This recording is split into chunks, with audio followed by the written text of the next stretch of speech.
Hey, what's up, world, and welcome to the Take One podcast. This is episode 85, and I am your host, August C. Jones. And so we have a few things to talk about on this podcast. I'm not going to try and make it too long. Last podcast I did was a little bit over an hour, so it's not going to be that long. I'm going to try and limit myself to 30 minutes. Let's put it like that. I know it ain't going to be 20, so I'm going to put it down to 30.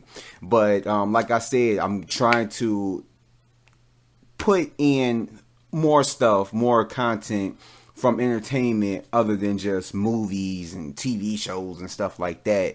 We're going to be talking about music and stuff. And so I have a few musical topics to talk about as of late. More on the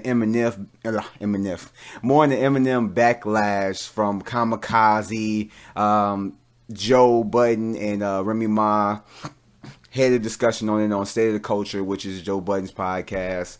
Well, he's not podcast, it's a show on Revolt. We got the Cardi B, Nicki Minaj, altercation. We got Mac Miller passing. And we got some movie news. The MCU doing big things, as well as the new images from the movie Hobbs and Shaw, from the Fast and Furious fame. And basically just the box office. Yeah. So we got quite a few things to touch on. So let's go ahead and start off right off the bat talking about Eminem again. Now, the album been out for almost about to be 2 weeks now. It doesn't even seem it literally seems like it dropped yesterday. Like it wasn't that far away, but I had to think about it. I'm like, it didn't just drop this past Friday.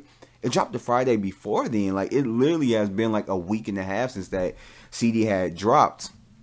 And it's crazy. It's been a lot of buzz over a lot of crazy stuff. I got more thoughts to speak on about it. I'm not gonna try and make it too long. I'm gonna try and be as point blank to the subject as I can. But basically, Joe Budden dropped his new show, State of the Culture. We got Remy Ma. I think Scotty Beam is her name, and I forgot the other guy's name. He said it on there, but I just got done watching it.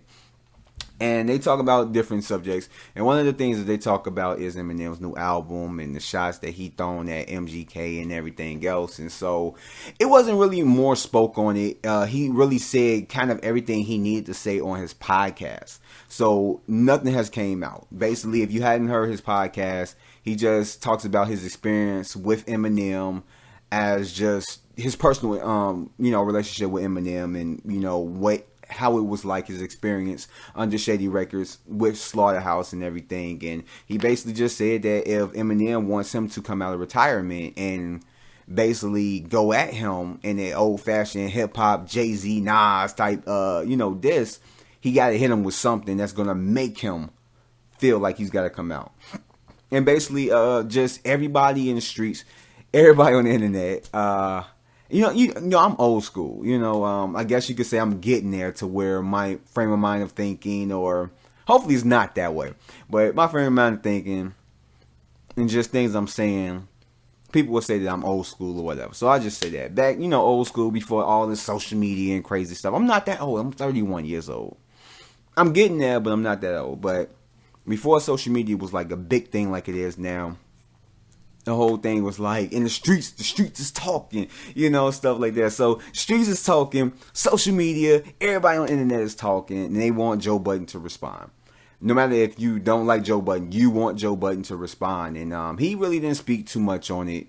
But Remy Ma came out, and Remy Ma is very vocal. If Remy Ma don't feel a certain way about something, she's going to say it. I guess you could say she has no filter. I don't know her personally. I'm not like a fan of hers. I don't follow her and everything else. But you can tell that she is a person that she's going to say what's on her mind.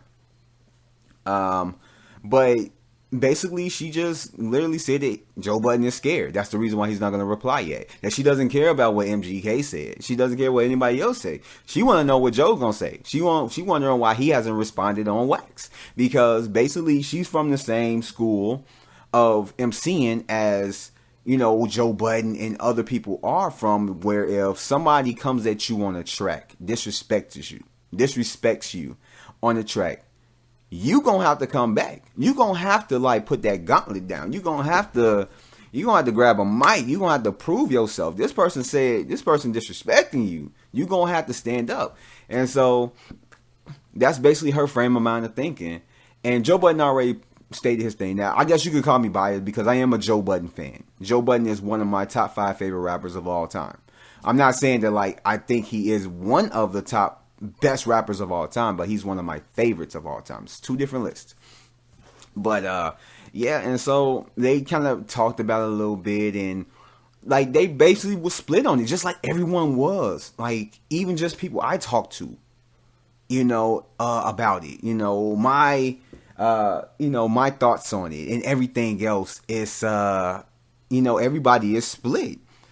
And it's like, I don't know, like I feel Joe Budden is sticking to his guns. He doesn't want to respond. Well, he does want to respond, but he wants to stick to his retirement.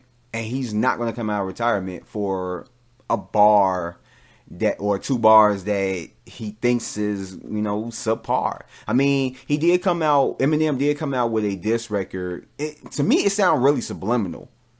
Even though he said and he's not going to do a Sublime on his new album on Kamikaze when he was talking about Machine Gun Kelly, but he kind of did a Sublime on, he got went Sublime on Chloroseptic Remix.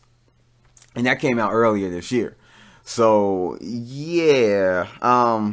But at the same time, I admire him for sticking to his guns and stuff like that. But it just shows that everybody is like really split. I had a conversation with one of my friends today, and I've just voiced it out my opinions. I talked actually with my friend and my brother about just how my thoughts about Kamikaze has gone down. I listened to it over 10 times now, and it's kind of like, I don't know, it's kind of devaluing each time I listen to it. More stuff is starting to bother me about the album. And my brother says because I'm very critical about certain things. Or about movies, music, and stuff like that. And he's right. He is right. It doesn't take that much to please me. It doesn't take that much to make me happy about a song, an album, or a movie, or anything else. You just have to do certain things right.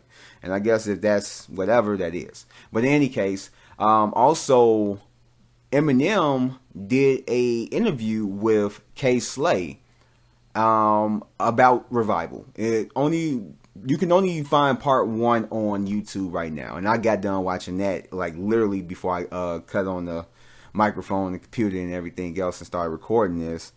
And he gets into it. It doesn't go too far into it, but Eminem voices himself and basically just gives a reason why he came at people. It was just out of frustration. It was more of just what we got of the album. Listening to the interview, it's like you got a kind of a sense that like, he just don't give a fuck. And that's what you got from the album. And that's what I said up in my review, is that he just don't give a fuck. Like, he took all the fucks that he had and threw them out the window.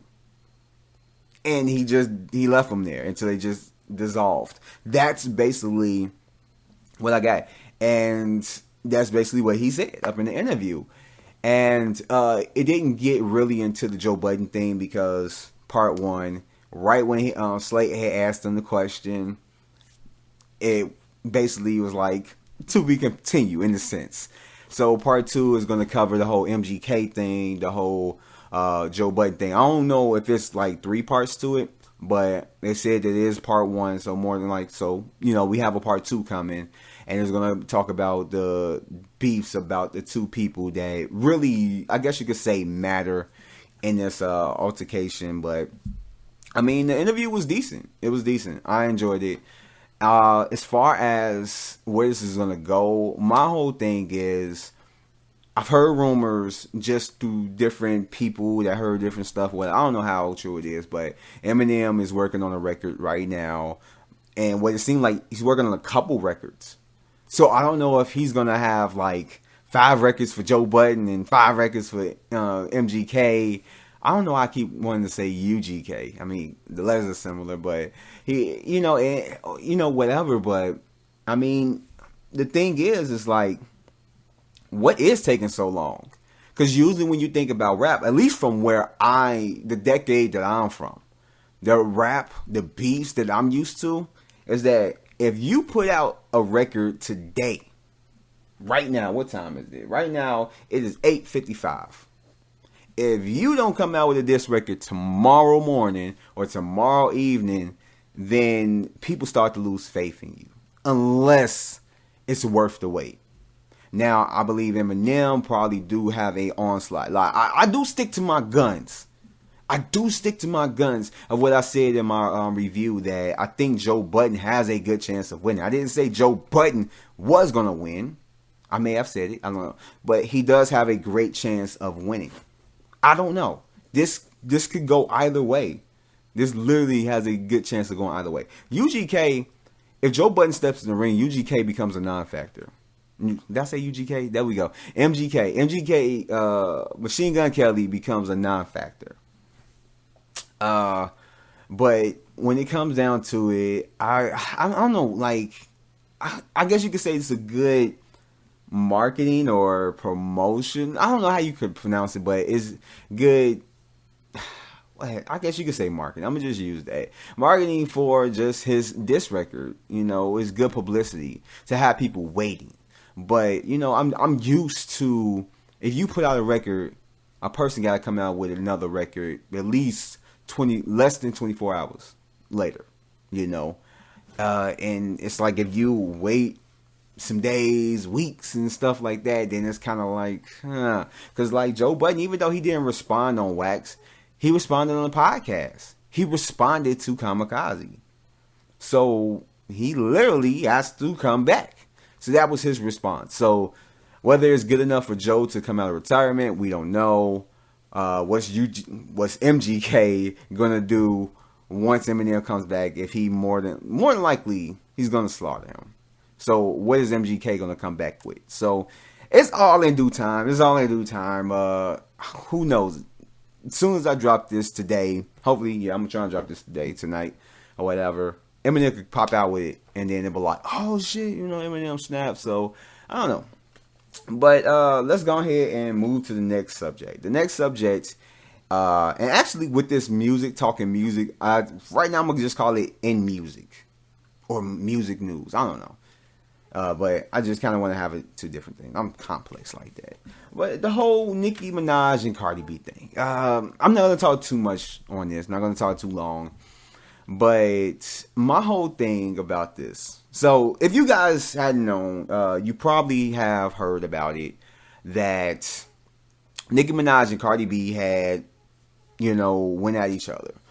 Cardi B has a problem with Nicki because she claims that Nicki had said something about her child, and that, she got that problem with her. So at this, I forgot what it was. It was this party that they both were at. An altercation broke out. No, either side didn't touch, but at the same time, it was to the extent to where, a shoe was thrown. Cardi B accidentally got hit in the head with an elbow by one of the security guards and stuff like that, and got this huge lump on her, right above her left eye and all that.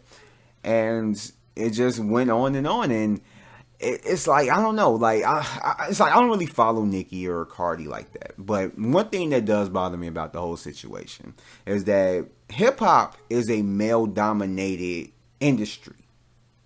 And I'm not even just talking about behind the scenes, that the corporate heads and stuff like that, the execs. I'm talking about just rappers in general. Whether it's singers, rappers, whatever. Producers, I guess you could call it behind the scenes, but producers and stuff like that, they're all, like, majority of them are male. I guess you could say maybe like 5%, maybe less, are women in the game. Maybe I'm wrong. Maybe somebody could, actually bring up some statistics and percentages and everything else. But it's like, when you think that you're basically, I ain't gonna say one, as far as Nicki. You're the top female artist in hip hop right now. People can, smack their lips or whatever. They don't like Nicki. I don't really like Nicki like that. I say maybe 5 songs of hers that I have on my MP3 player. Other than that, I can't fuck with Nicki. She's a cool rapper. She's a cool artist, and she's not for me. She's not. She doesn't make the type of music that I like. She doesn't make her music for me. She makes her music for this person, my friend. She makes her music for her because she loves it. Everything about Nicki. So when it comes down to it, I don't know. Like, I feel like at the pinnacle. Now, certain things, certain beats are legit, whatever. But I think it should be at the point where these females should want to band together. Can you imagine how it would sound if Cardi and Nicki teamed up and came out with a mixtape or an album together? How much money they would sell? They're the two top selling, or the two top popular artists that's female in hip hop right now. Do you understand how much money, exposure, what will be thrown their way if they came out together and did songs together? If they did an EP, if they did a mixtape or an album together, how much that would do for hip hop, especially women who want to get in the game? I mean, I don't remember like females beefing like this back in the day. I mean, it probably was, but you got to think with it being so limited females. I don't know if I said it right, but with it being like limited females in the game that's actually like at the level that they're at in mainstream, you would think that they would want to get together and try to, band and, come out with something good. Their music wouldn't be for me, but as a person that's an exec that owns a record label, I would want that. I would want to, have, if Nicki was my artist, I would be like, yo, let's see if we can do a deal with Cardi. Let's see if we can go and get this money. You made X amount of dollars, you can make double that. And it'll be the same thing with Cardi. Yo, let's do this with Nicki. Let's do a song with them. You ain't even got to throw anybody else in the track. It's just them. Them do the chorus. It's so much that can be gained from this. And you always counter certain things like this. With Lil' Kim and Foxy Brown. And now you got this. It's like, y'all the top females. Y'all the standard right now. Why can't y'all just throw away what y'all had and just, dap up, make this music, make this money? That's the thing that's bothering me so much about it. And I get Cardi B. If Nicki did say something about her child, okay, yeah, you crossed the line. That's something that you just don't do. With me being a parent, that's something that you don't do. But if it's just something, I don't know. It's like, I hope that this get resolved to where it can get to the point where they can make that money, where they can make tracks together and take over the game and inspire other female rappers that when they come in here, they want to be like them. They feel they can look at these females and be like, they can coexist in a male-dominated industry and they can make their money. Let me go ahead and do this. Where's the female group at? Where's the female duo that's mainstream, that's putting out good-ass music on the radio? That's what we need in hip-hop right now. You have flash in the pans all the time. With a lot of females. The dopest ones are not mainstream. We need popular mainstream ones. That's basically what we need. That's my whole problem with it. But as an overall, I just hope that they squash this as soon as they can, and maybe in a couple years get back together but squash the beef and make that money. I don't know. Hopefully the time hadn't passed to where the popularity go down to where it's not as money making as it is, but I think it'll be a good idea. The third thing in music, I'm gonna be talking about Mac Miller's passing. Now, I'm not a huge Mac Miller fan. I know of him. I've heard some of his stuff. He was featured on Royce's album with Preem called Prime. And you know, he's a good rapper. I mean, from what I heard from him, he's decent. He's pretty good. Well, he was pretty good. I knew this guy who really liked his music and all that stuff. I never really like sat down and listened to Mac Miller, so I can't really critique his music and everything else. But I'm gonna just speak on this real quickly because we gotta move on. But apparently he died from an overdose. Now, that's something sad to hear. You know, with being a major name in the game. I mean, that's just not even just a major name in the game. I don't want to make it seem like just because he's a celebrity, it's a sad thing. That's with anybody, you know. From what I hear is that he's expressed his depression and everything up in his drug addiction and all up in his rhymes and stuff, and that's just a sad thing. It's like, I get it. I haven't been on drugs, you know. I haven't had a drug addiction or anything else. I've dealt with depression. I mean, I guess you could say in a sense I'm kind of still dealing with depression at times, but you know, some people it's more extreme, you know, to another person than it may have been to me. You know, I mean, it may be TMI, maybe too personal, but there's times where I've thought about killing myself. You know, even just, you know, depression can make the stuff that's so small make it seem so huge. And, you know, when you're in the public eye, you're dealing with a whole bunch of drugs, a lot of times that depression, when it's amplified, it can make certain things like that just extremely huge. And sometimes it get the better of us, sometimes it don't. In his case, it got the better of him. Now, whether the overdose was intentional or not, it's still a sad thing to see. You know, it's still a sad thing to know that a young artist like himself, you know, went out that way. I mean, I feel sorry, like, my condolences to his family. Condolences to his fans, friends, everybody that, you know, knew him personally and just knew him as an artist that loved his music, because that's just really a sad way to go out. You know, it really is. So I guess I hope that this, I mean, it's sad, but I hope that this brings awareness to depression and what it can do to a person. I know not all the times people might not show the signs to it or reach out. They could be fine as day. You won't know a thing, and then the next day something happened and you're like, I didn't even know he was depressed. You know, that you can't really, you know, stop. But if a person is showing signs, you know, try and reach out. You know, sometimes you never know what can help.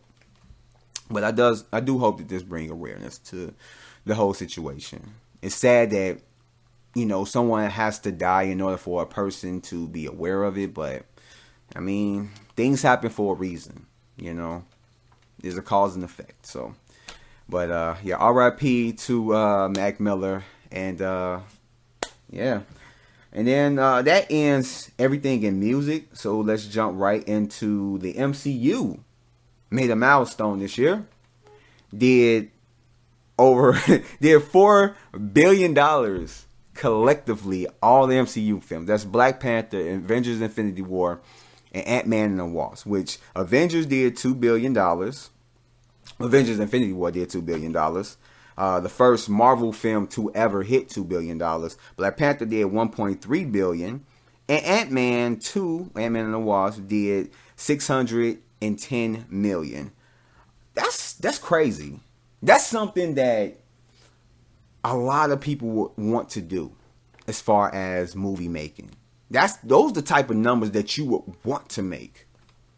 You know, that's the numbers that we would love to make, as far as, like, and I say we, I mean, like, you know, just filmmakers, companies, you know, 3 movies making $4 billion collectively. That's freaking nuts. I could be off. Maybe they counting the other Marvel movies as far as Deadpool yet so far, but still, the year ain't even over and it reached $4 billion. That's nuts. That's really nuts. And it's like, that just shows you what type of monster Disney and Marvel is. They're unstoppable. And this really just proves it, how just unstoppable they are. They're sitting here making billions of dollars, and it doesn't seem like it's going anywhere. And I enjoyed the movies. People know I've seen Avengers: Infinity War 10 times, 9 times in theaters. You know, And I seen it recently in the IMAX screening, which I have which I took my friend Shay, and I'm going to put out that video. I just need to put it together and everything else. So that's going to be put out on my channel today.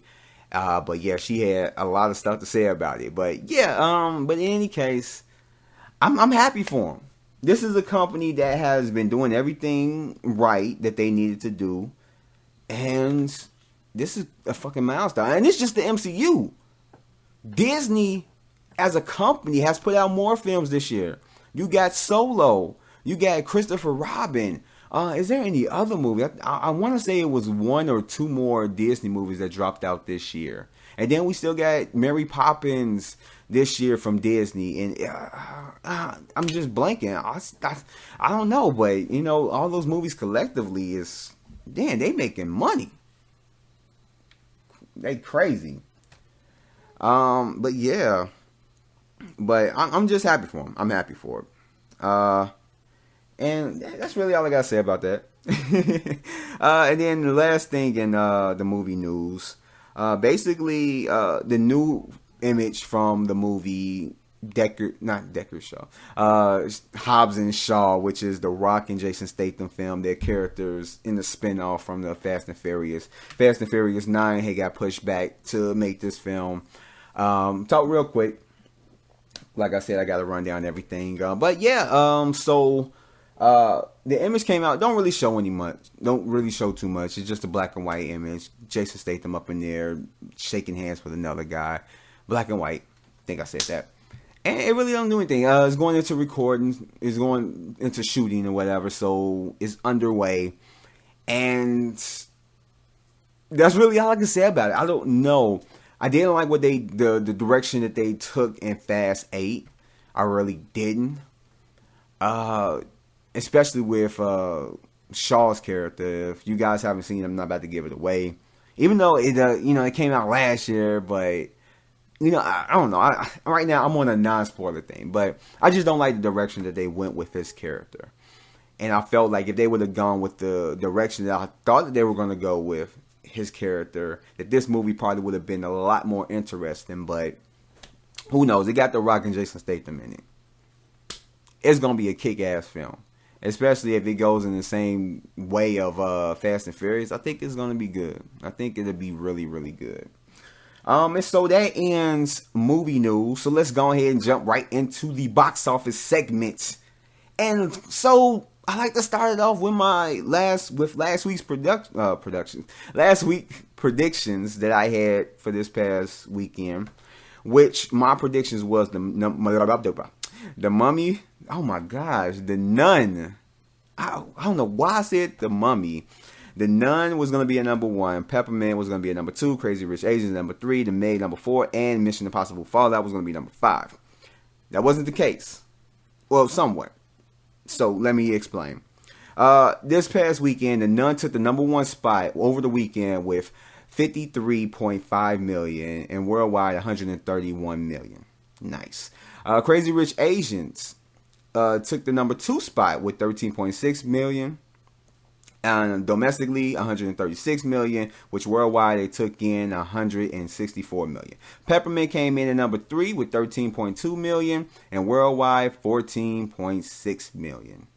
And then The Meg came in at number 4 with 6 million over the weekend. Domestically, 131 million, and worldwide 491 million.